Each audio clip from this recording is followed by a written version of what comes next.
Bismillahirrahmanirrahim. Assalamualaikum warahmatullahi wabarakatuh. Hamdan syukran lillah, salatu wassalaman ala rasulillah wa ala alihi wa sahbihi wa mawalah.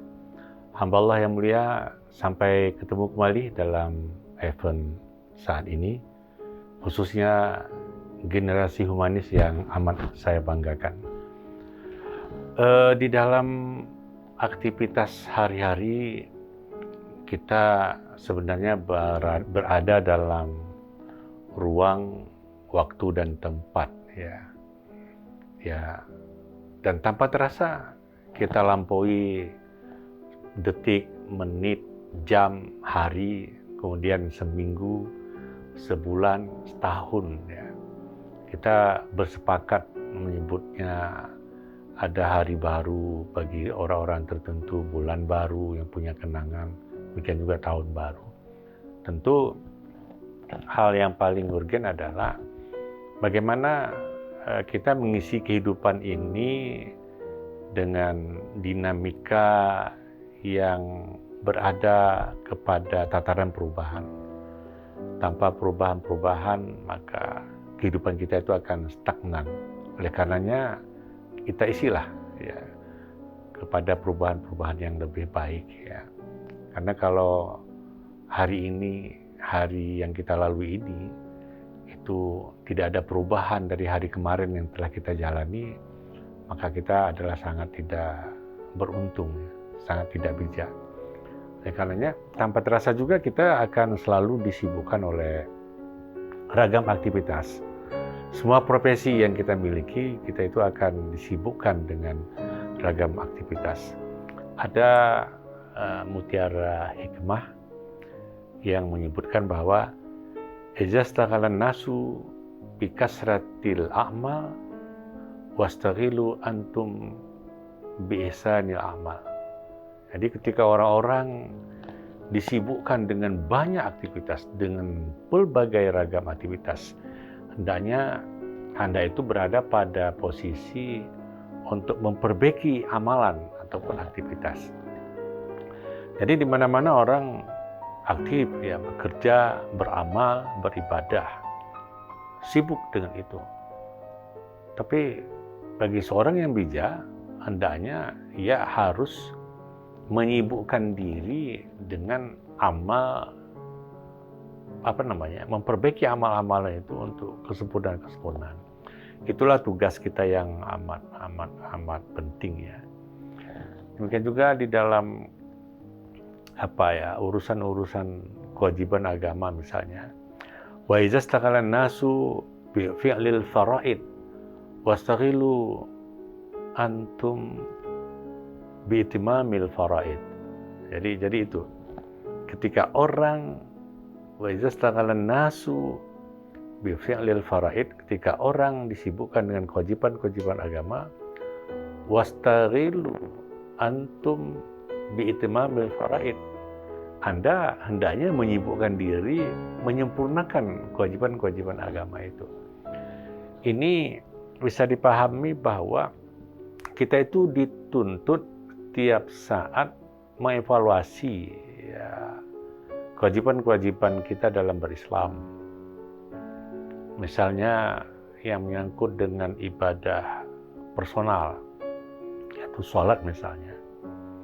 Banyak orang disibukkan dengan tradisi sholat jamaah, tapi lupa menyempurnakan bagaimana substansi sholat jamaah itu dijiwai. Artinya membekas dalam batin kita. Inilah perubahan-perubahan perjuangan yang mesti kita lakukan.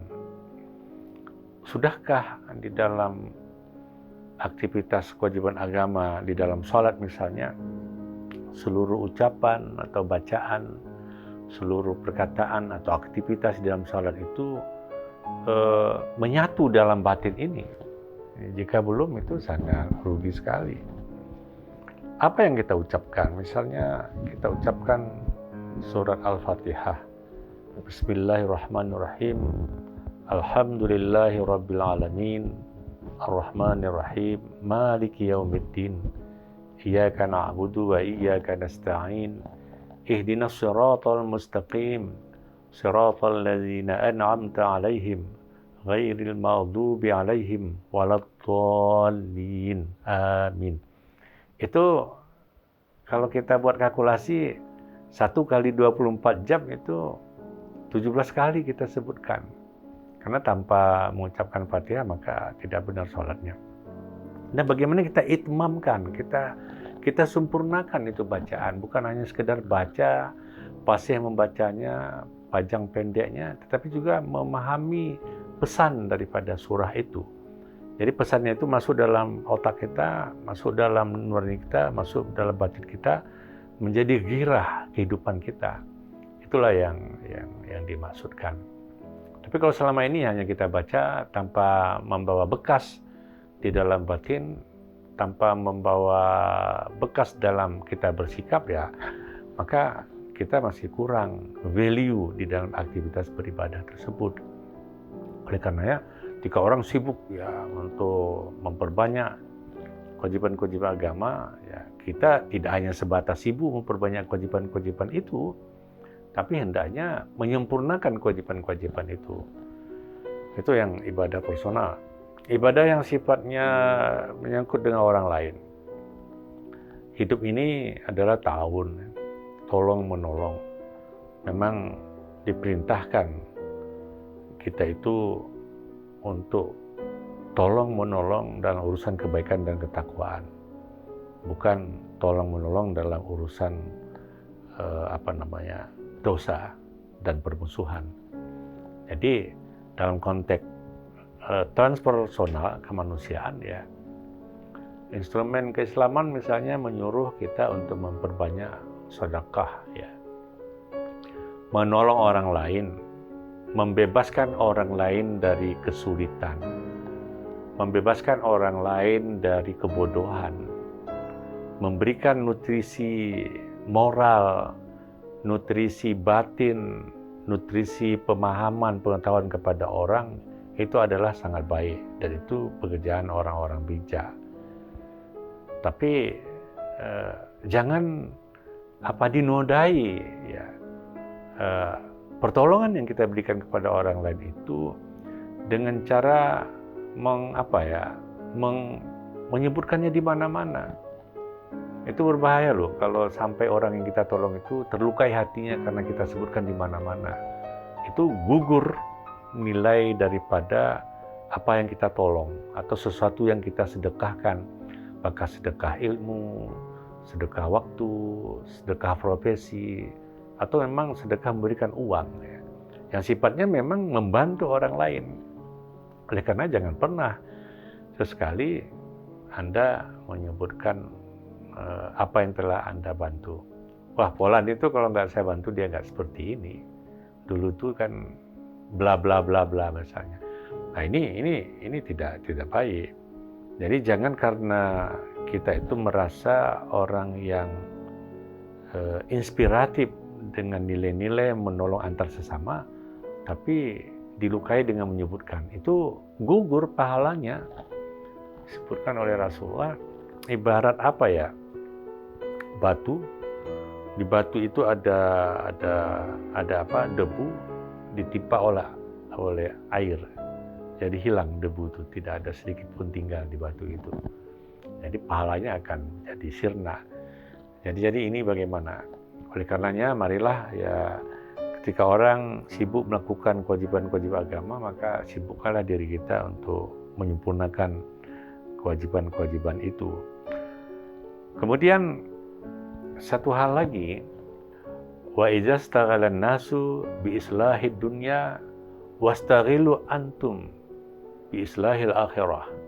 Ketika orang disibukkan dalam mencari duniawi, maka hendaklah Anda menyibukkan diri untuk mencari ukhrawi. Sebenarnya kepentingan duniawi dan ukhrawi ini dua kutub yang saling kohesif, ya, saling terhubung, ya, nggak bisa dipisah-pisahkan. Kenapa duniawi? Karena memang kita sekarang di dunia ini, jadi mengisi kehidupan dunia kita ini harus kita isu duniawi ini. Tapi dalam perspektif kita, duniawi ini kan meninggalkan, mengabaikan kehidupan ukhrawi. Ingat bahwa setelah hidup saat ini akan ada kehidupan yang abadi. Kehidupan hari ini itu kan sifatnya fana, hancur, akan lebur. Semua kita lihat ada time, ada batas waktu, dia akan hancur. Termasuk diri kita ini juga akan hancur. Kita akan berada dalam sebuah fase kehidupan yang abadi, yang kekal. Oleh karenanya, di dalam mengisi dinamika kebutuhan-kebutuhan privat, kebutuhan-kebutuhan keluarga, kebutuhan-kebutuhan masyarakat, ya, yang sifatnya duniawiyah ini, bagaimana itu kita jadikan menjadi investasi untuk kehidupan ukhrawi. Misalnya begini ya, memulai hari-hari kita dengan pekerjaan-pekerjaan dengan menyebutkan nama Allah, itu ada azas manfaat. Jadi kullum ri'in zibalin layabda'u bi bismillahirrahmanirrahim fawa aqta au azazab. Setiap aktivitas yang tidak dimulai dengan menyertakan ucapan basmalah, maka itu akan puntung berkahnya, amalnya itu akan hilang. Jadi maksudnya bagaimana kita beraktivitas itu dengan tulus karena memang untuk mengharapkan ridha Allah, ya. Itulah yang dimasukkan dengan investasi ukhrawi. Jadi jangan pernah kita kotori amal-amal ibadah kita dengan sikap-sikap ria untuk dipertunjukkan kepada orang. Atau beraktivitaslah. Kalaupun kita seorang pedagang, jadilah pedagang yang jujur. Tidak ada manipulasi di dalam berdagang atau tidak ada gharar. Tanpa kita sadar, kita pikir ya, dan kita berhasil menipu pembeli karena ada sesuatu yang gharar dari sistem jual beli kita, itu akan bisa mendatangkan manfaat atau faedah pada diri kita. Tidak seperti itu. Hamba Allah yang mulia, generasi humanis yang saya banggakan. Oleh karena itu, marilah ketika orang-orang disibukkan oleh aktivitas-aktivitas apapun itu, mari kita sibukkan diri kita dengan aktivitas-aktivitas untuk penyempurnaannya lebih ihsan, lebih baik, dan lebih terhormat, dan lebih bijak. Mudah-mudahan pertemuan ini membawa manfaat. Wallahu muwaffiq ila aqwamit thoriq. Wassalamualaikum warahmatullahi wabarakatuh.